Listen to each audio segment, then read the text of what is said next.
Welcome back to Travels with Alicia. In this episode, I will be talking about Nashville, Tennessee. Nashville is known to many as Music City. It's famous worldwide primarily for its country music scene. So I have a growing audience outside of the U.S., so I am trying to be careful to point out clearly where Nashville is located. It's the capital of Tennessee, which is located in the southeast of the United States. The most popular spots for international tourists when they're coming to the East Coast are actually New York City and Florida. So Nashville is not an easy drive from either of these locations. From New York City and Miami, it's over a 13-hour drive. And if you're in Orlando, Florida, it's just over 10 hours. So it's definitely a flight, but it'll be well worth it if you plan it into your itinerary. On my most recent trip to Nashville, I met a family, parents and their adult daughter, who were from Ireland. And they were having such a great time listening to live music and dancing. They said they have always listened to country music, and this was a dream for them to visit Nashville. I'll say they were quite tipsy, but they were having the time of their lives. So I highly recommend, for those that love music, build Nashville in when you're visiting the East Coast.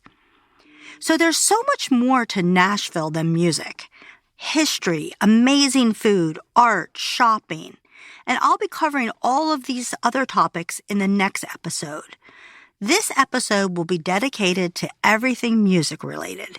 It's music that brings most people to Nashville, so let's focus on that first. I guess it's best to start back in the early roots. How did Nashville become a music center?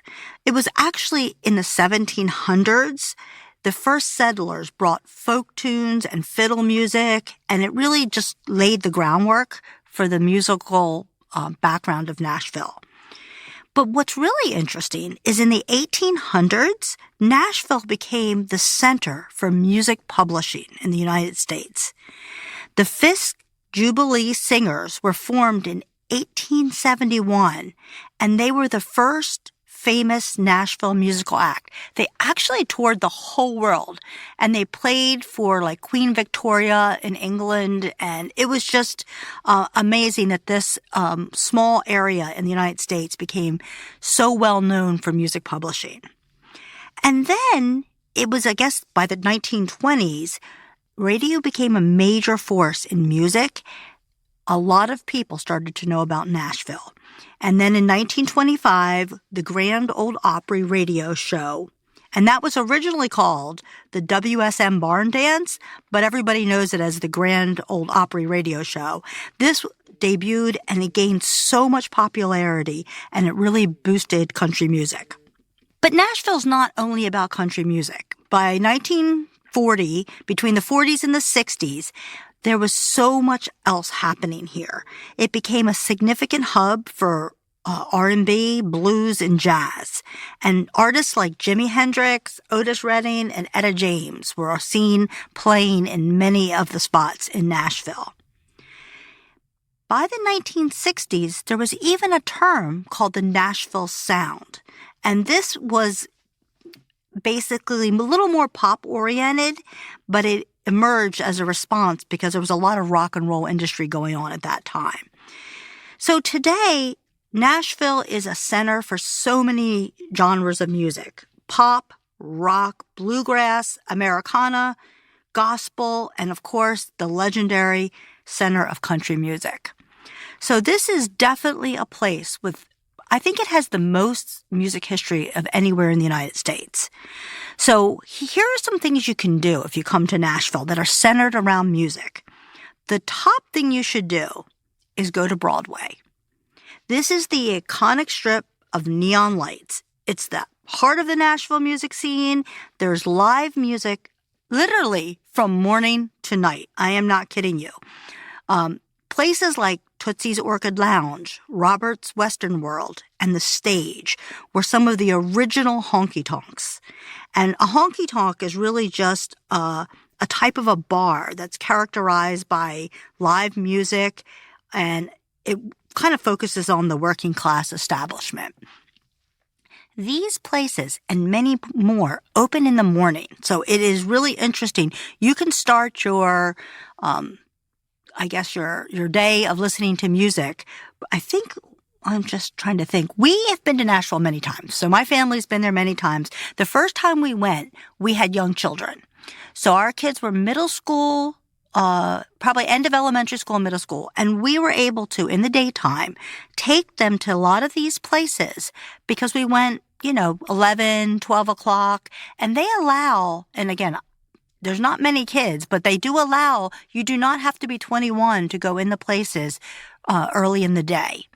Definitely by 5 o'clock, it's an over 21 crowd. But before 5 o'clock, you will find places that allow kids to come in and listen to music. And you'll even notice some of the acts may have younger stars playing there, or musicians. So it's a really good thing to do. The concentration of bars is primarily along Fifth Avenue, between Fifth Avenue and the Cumberland River. And I will tell you, a lot of these places are so large. They have multiple floors and stages. And like I said, they even have rooftop patios. So some of these places, and I'll talk about them. One of the things I wanted to say I've noticed over the last 20 years is that a lot of famous musicians have putting their name on some of these bars. And at first I thought, wow, it's really taking away from the authentic feeling of some of the places. But in my most recent trip, which was less than a month ago, I will say it has done so well in some of these places that I do recommend now going to a lot of the ones that are sponsored by major music artists. So let me share with you some of the places that are there. So there's a place called Old Red. That's Blake Shelton's place. There's Dierks Bentley Whiskey Row, Jason Aldean's Kitchen and Rooftop Bar, Luke Bryant's 32 Bridge, Kid Rock's Honky Tonk, Miranda Lambert's Casa Rosa, and that place was gorgeous. I mean, beautiful. Morgan Wallen's This Bar and Tennessee Kitchen, Chiefs on Broadway, which is Eric Church's place. And the last one I'll mention is Friends in Low Places, and that's Garth Brooks.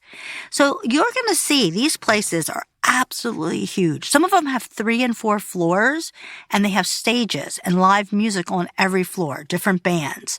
So one thing I'll definitely say is if you don't like the music on the first floor, you can just keep going, check out all the places, and you will definitely find something that suits you. So on this most recent trip, we spent time at Kid Rock's Honky Tonk, and we stayed downstairs. We walked in, and the band that was playing was just fantastic. The musicians are insanely talented in Nashville. That I can definitely say. It seemed like everywhere you go, it cost about $20 to request a song. And it's $100 for certain songs. But you can crowdfund, so it becomes fun. So I was at the stage, and the band shared certain songs that would be $100. And they talked about all the reasons that, sometimes they don't want to play the same song 20 times a day. Also, some of the songs are really, really hard to play. And they said they'll end up with carpal tunnel if they just kept playing them over and over.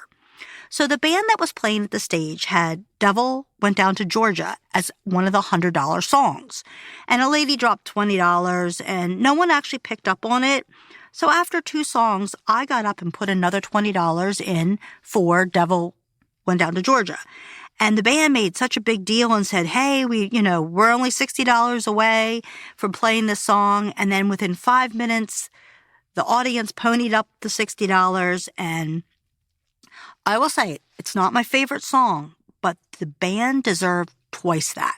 They were so unbelievable. Everyone was blown away.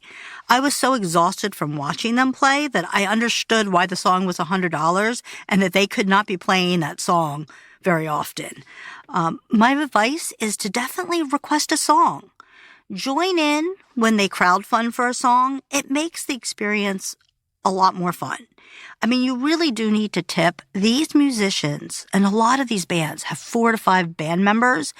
They really are depending on these tips. And if you come to Nashville, you are getting top quality music, and you really do need to tip. So you might as well make it fun and request songs and crowd fun and do all that.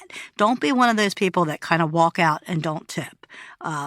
That is just really, really bad. So be a good audience member and always tip your band. So other than Broadway, where can you go? So one of the things is a lot of people really like blues, and they come to Nashville to hear blues. There's a place called Bourbon Street Blues and Boogie Bar, and this is known widely as the best place to listen to blues in Nashville. It's in historic Printers Alley, so that's a small area with more bars and live music. It has live blues 7 nights a week. It has kind of a Mardi Gras theme to it. And they serve Cajun cuisine, including gumbos and strong drinks. On the weekends, they're open till like at least 3 a.m. in the morning. So if you like blues, that's a good place to go. Another place is called the Station Inn. And this is located in the Gulch. And I think I've mentioned to you in other episodes, my family's been to Nashville many times. My son, Dimitri, actually lived in Nashville for a year, and he lived in the Gulch. And so this is where this place is. It's called the Station Inn, and it's known for bluegrass and Americana artists. And this place is known as having one of the best acoustics in all of Nashville. They do Sunday night jam sessions that include blues. It's definitely a place to check out if you like that kind of music. So live music is the best thing to do in Nashville. I will say there is nowhere in the world that probably has that many live places to walk in and out of at any time of the day and listen to live music. It's all concentrated in a small area, and it's going on nonstop. I will say it's also known as Nash Vegas because it's a very popular spot for like bachelorette parties and stuff. So you'll see some of that, especially during wedding season and things like that. The only advice I would give is it can be overwhelming. I mean, these are bars, and if you're bar hopping to listen to music, I will say pace it out. We saw many tipsy people, and so no issue with drinking a soda or water once in a while to make it through the evening, but that would be my only piece of advice. So what else can you do? There's a lot of museums related to music history. There's the Country Music Hall of Fame, and this museum has the Taylor Swift Education Center. And so that would be something you could visit and see if you're interested in that. There's also the Johnny Cash Museum. There's the National Museum of African American Music, the Patsy Cline Museum, and the Musicians Hall of Fame. So these are all places that are all most of them are within walking distance, and a lot of them are on Broadway. So in between, if you need a break from the bars, you can check out one of these museums. So one of the things I want to talk about is musical landmarks. One of the places you have to see is the Ryman Auditorium. This is known as the Mother Church of Country Music. The history goes all the way back to 1892, and this was actually the Union Gospel Tabernacle, and it was built by Thomas Ryman. It was actually a church. So following Ryman's death, it was renamed the Ryman Auditorium, and it became a popular venue for non-religious events. So obviously a place where music was played. This also became famous because it was the home of the Grand Ole Opry from the 40s to like 1974. And at this time is when it got nicknamed the Mother Church of Country Music. So I would highly recommend seeing the Ryman Auditorium. So I mentioned early on Tootsie's Lounge. So Tootsie's Lounge was one of the original places on Broadway, and it's a place to go listen to live music. Has many floors. Tootsie's Orchid Lounge is actually purple. You can't miss it. That location actually used to be the green room for the Ryman Auditorium. It's right like behind each other. And so that when people played at the Ryman Auditorium, they would actually hang out and wait at Tootsie's Lounge until they were called, and then they would go in and perform. So there's a connection there. I will say the Ryman Auditorium has hosted all the legendary performers like Elvis Presley, Patsy Cline, Johnny Cash. I will tell you, but it outgrew itself. There was only 2,300 seats, and so they finally had to move to a bigger, larger location, which they now have the Grand Ole Opry House, which is their location today. So afterwards, the Ryman really declined, and then it was restored in the 90s. And today, it's actually considered the winter home of the Grand Ole Opry. And so, kind of honoring this legendary place, the Grand Ole Opry does special performances from November to January in the Ryman Auditorium. So that would be really wonderful to be able to go into that historic building and see a performance there. So just remember that. So what else is there to do? Well, obviously go see the Grand Ole Opry. We just said that it moved, and this is a place where you can catch a live show. There's backstage tours, and definitely see what's playing at the Grand Ole Opry when you're in town. Another thing you can do is go see RCA Studio B. This is the historic studio where like Elvis Presley, Dolly Parton, and others recorded. You can go on a tour. I will tell you, there are so many recording studios in Nashville. At this time, I looked and it said there was over 190 recording studios. And I was talking to my son and he kind of laughed. He said, actually, there's probably a lot more. Almost everyone has a recording studio in Nashville or has a small one in their home or just doing things. So you can say this is a place that if you want to record music, you can definitely do that. I think I want to mention, like right now, it's a little bit, I was going to mention it later, but one of the things you can actually do is you can actually visit a professional recording studio and record something. So it's easy to look up. I think Airbnb has experiences, or you can look at any tour site. A lot of these places have like backtracks, so you can pick a song and they'll already have the music available and they'll let you record it there, and you can have your friends and family watch, and then they will actually make the song and edit it for you and send it to you. So if you happen to like this, that would be a really fun experience and memory for you if you're visiting Nashville. What else is going on in Nashville? I mean, you're going to see, this is a place that you will absolutely see a lot of famous people, depending on the time of the year and what's going on. Many musicians have homes in Nashville. So Taylor Swift moved to Hendersonville, which is a Nashville suburb, when she was 14. She performed at the Bluebird Cafe, and she still has a penthouse in Midtown Nashville. Dolly Parton, she moved to Nashville the day after she graduated high school, and she still has places in Nashville. Jack White, who was the co-founder of the rock band The White Stripes, moved to Nashville because he just loved the deep musical history, and he established Third Man Records, which has a storefront and headquarters right in the city. There's a record store, and he has a live venue you can visit as well. Tim McGraw and Faith Hill, they have a home in Nashville. Keith Urban, Alan Jackson, Sheryl Crow, Justin Timberlake, all of these people have homes in Nashville, and there's so many more. So that's one thing. Don't be surprised if you see a lot of famous people in the area. It's home for them. Also, there's so many films that have been made in Nashville that are related to music. I'll just mention two of them. One is Walk the Line. This was made in 2005, and it's the Johnny Cash story. I will tell you, Reese Witherspoon was in that. So I was actually surprised. I didn't know she could sing. This was actually filmed at the Tennessee State Penitentiary and at the Ryman Auditorium. Also, Hannah Montana, the movie, there's a lot of scenes that were done in Nashville. So there's two for you.